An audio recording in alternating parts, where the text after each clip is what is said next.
Good evening बच्चों। आज का लेक्चर पुष्पी पादपों में लैंगिक जनन।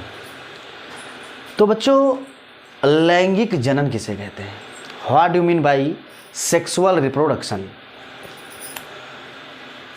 लैंगिक जनन किसे कहते हैं? वे जीव जो अपने समान संतान को उत्पन्न करते हैं उसे लैंगिक जनन कहते हैं। अब हम बात करेंगे प्लांट्स, पादप। तो बच्चों, अब यहाँ पर पुष्पीय पादपों में लैंगिक जनन। अभी मैंने आपको बताया लैंगिक जनन किसे कहते हैं। अब यहाँ पर एक शब्द आ रहा पुष्पीय, दैट मीन्स पुष्प, फ्लावर की बात कही जा रही है। तो कहीं ना कहीं ये प्लांट्स यानी पादप भी लिखा हुआ है। तो पहले पादपों को क्लासिफाइड किया था एक वैज्ञानिक है, उनका नाम है आइकलर। तो ज़रा देखना बेटा, यहाँ पे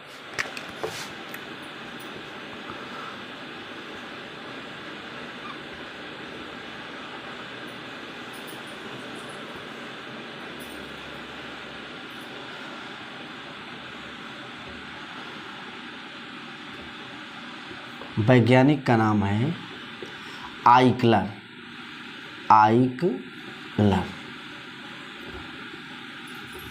आइकलर नामक वैज्ञानिक ने पादप को क्लासिफाइड किया, दैट मीन्स पौधों का जो है क्लासिफिकेशन किया।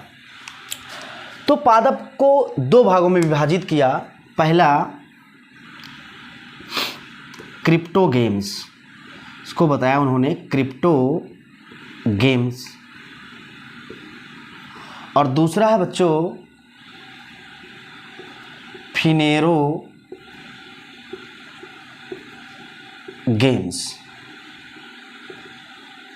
अब देखना बेटा, पहला है क्रिप्टोगेम्स और दूसरा हमारा है फिनेरोगेम्स।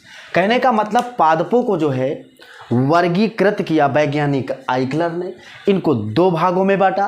पहला क्या है? क्रिप्टोगेम्स और दूसरा फिनेरोगेम्स। अब कहीं ना कहीं इन पौधों को क्लासिफाइड किया।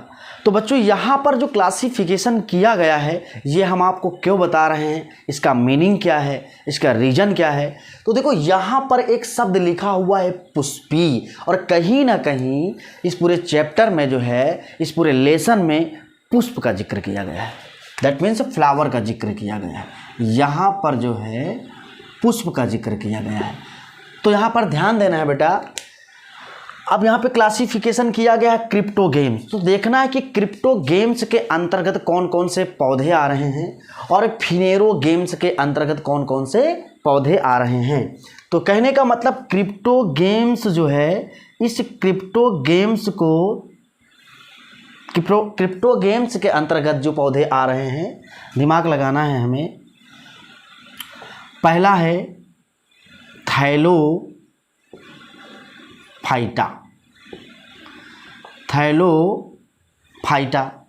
अब देखो बेटा, इस पृथ्वी पर जो सबसे पहले पौधे आए तो कहीं ना कहीं थैलोफाइटा पौधे आए।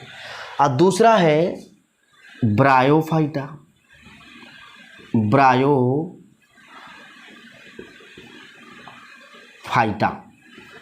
और तीसरा है भैया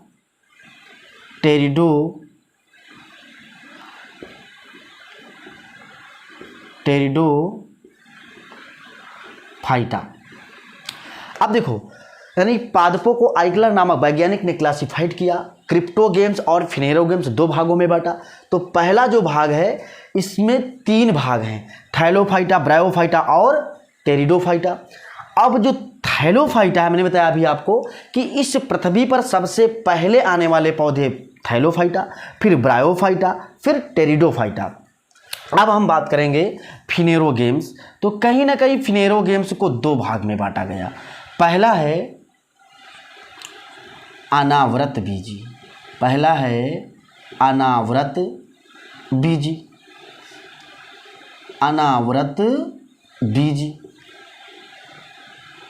और दूसरा है आवृत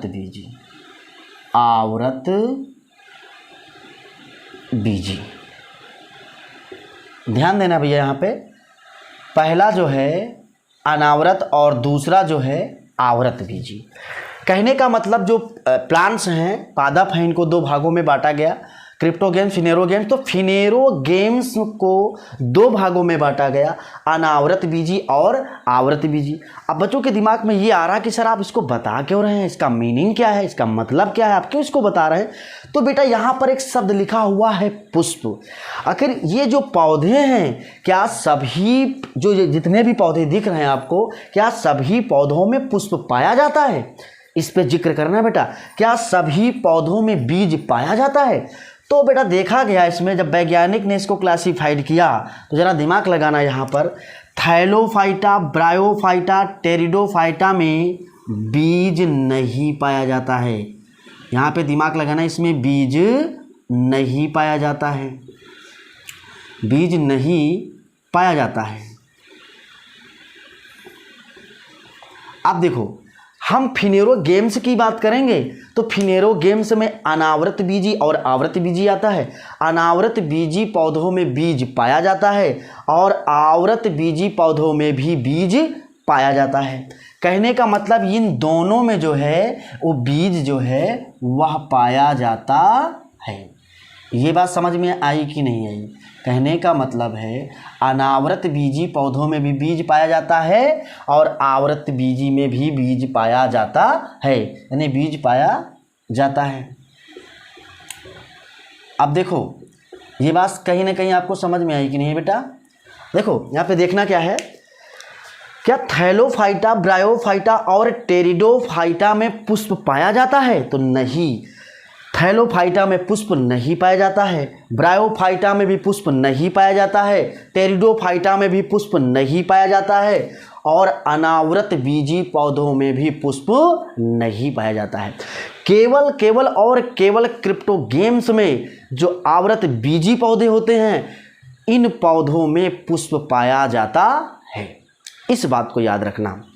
कहने का मतलब आवृत बीजी पौधों में पुष्प केवल पाया जाता है। हाँ, अनावृत और आवृत बीजी दोनों पौधों में बीज पाया जाता है, लेकिन जब हम बात करेंगे अनावृत बीजी की, तो अनावृत बीजी का जो अनावृत बीजी जो है, इसमें बीज तो पाया जाता है, पुष्प नहीं पाया जाता है, लेकिन आवृत बीजी में पुष्प पाया जाता है। यहाँ तक आपको शायद समझ में आ गया होगा।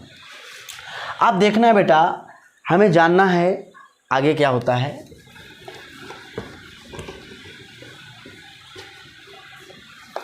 देखिए, ये प्लांट्स है, ये पौधा है।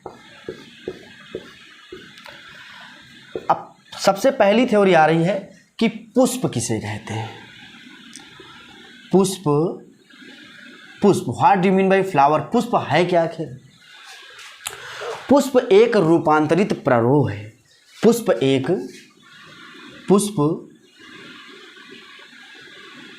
रूपांतरित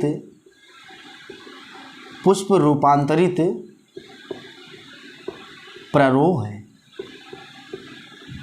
अब देखो, पुष्प रूपांतरित प्ररोह है। अब रूपांतरित यानी कि रूपांतरित का मतलब होता है बदलना। रूपांतरित का मतलब होता है बच्चों बदलना। यहां पर एक शब्द आया प्ररोह। तो देखिए बच्चों, ये इसे कहीं ना कहीं मूल कहते हैं, इसे मूल कहा जाता है। अब देखिए, हम बेसिक जानते हैं, जब तक हमें बेसिक नॉलेज नहीं होगा तो शायद हम कुछ भी नहीं कर सकते हैं। तो यहाँ पे दिमाग लगाना, यहाँ पे एक ऐसे करके शाखा गई है और ये जो शाखा गई है, यहाँ पर एक पर्ण है, यहाँ पर एक पर्ण है। इस पर्ण का नाम है सहपर्ण, इस पत्ती का नाम है सहपत्र या सहपर्ण। अब देखो, यहाँ से एक डंडी गई हुई है ये, और इस भाग को बोलते हैं अक्ष, इस भाग को बोलते हैं अक्ष। जो ये डंडी गई हुई है सहपत्र के जस्ट बगल से, इसे कहते हैं पुष्प व्रंत, इसे कहते हैं पुष्प व्रंत इसे कहते हैं। अब देखो भैया, ये शाखा है, ये कोई पौधा है, ये एक शाखा है, मान लो ये कोई एक पुष्प है, ये पुष्प है।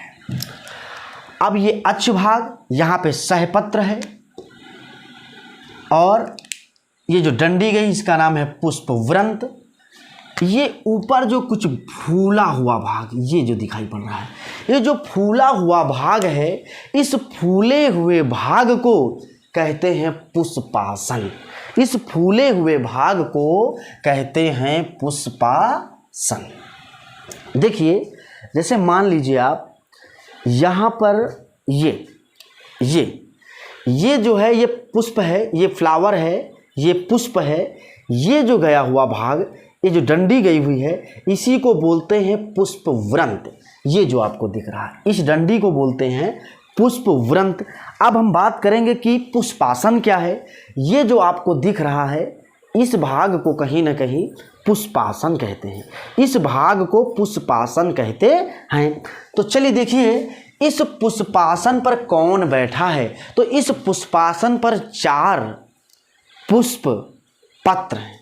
इस पुष्पासन पर 4 पुष्प पत्र।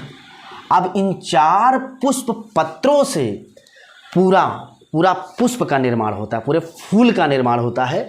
तो इन 4 पुष्प पत्रों के नाम आखिर क्या क्या है। तो पहला जो है हमारा बाह्य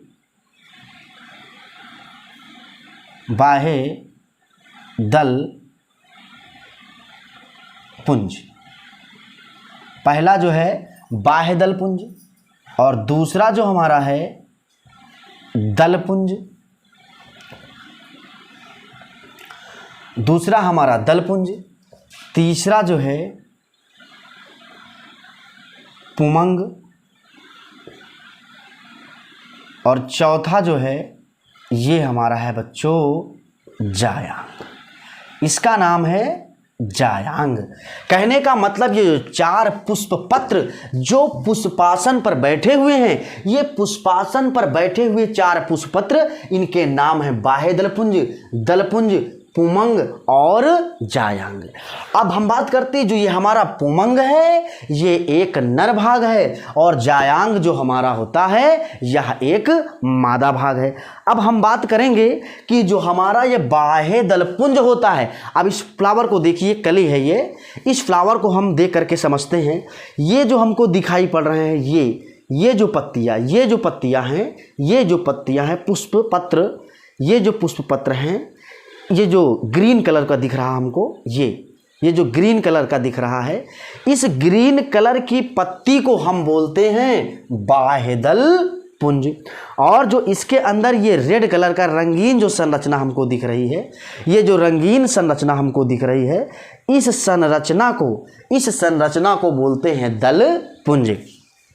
कहने का मतलब जो ये हमको दिखाई पड़ रहा है इसको बोलते हैं हम दलपुंज। और इसको जो पूरी तरीके से बांध करके रखने का काम कर रही थी पत्ती, उस पत्ती का नाम है बाह्य दलपुंज। अर्थात ये बाह्य दलपुंज और जो ये रेड कलर की है इसको बोलते हैं दलपुंज। अब हम बात करेंगे पुमंग और जायांग की। तो बच्चों, पुमंग और जायांग की बात करेंगे तो हमको जानना होगा कि ये पुमंग और जायांग आखिर होते क्या हैं।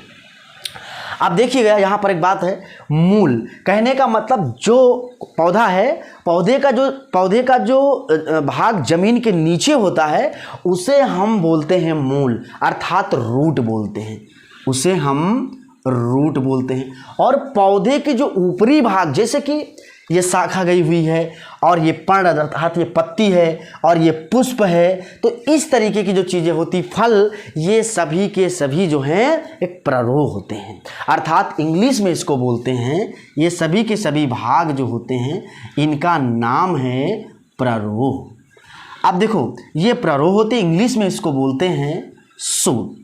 कहने का मतलब सूट एंड रूट। तो रूट जो होता है वो ज़मीन के नीचे वाला भाग होता है और सूट जो होता है वो ज़मीन के जितने भी भाग ऊपर होते हैं उनको हम बोलते हैं सूट। कहीं ना कहीं कई बार रेलवे में ऐसे प्रश्न पूछे गए हैं कि ये पत्ती जो है ये क्या है, तो पत्ती एक प्ररोह है, पत्ती एक प्ररोह है। तो कहने का मतलब ये हुआ अब हमको जानना है पुष्पासन। पुष्पासन में 4 पुष्पपत्र, बाह्य दलपुंज, दलपुंज, पुमंग और जयांग। बाह्य दलपुंज मैंने आपको अभी बताया है कि जो रंगीन संरचना होती है उसको कवर करने का जो काम होता है वो बाह्य दलपुंज को मिलता है, और जो दलपुंज होता है वो रंगीन होता है।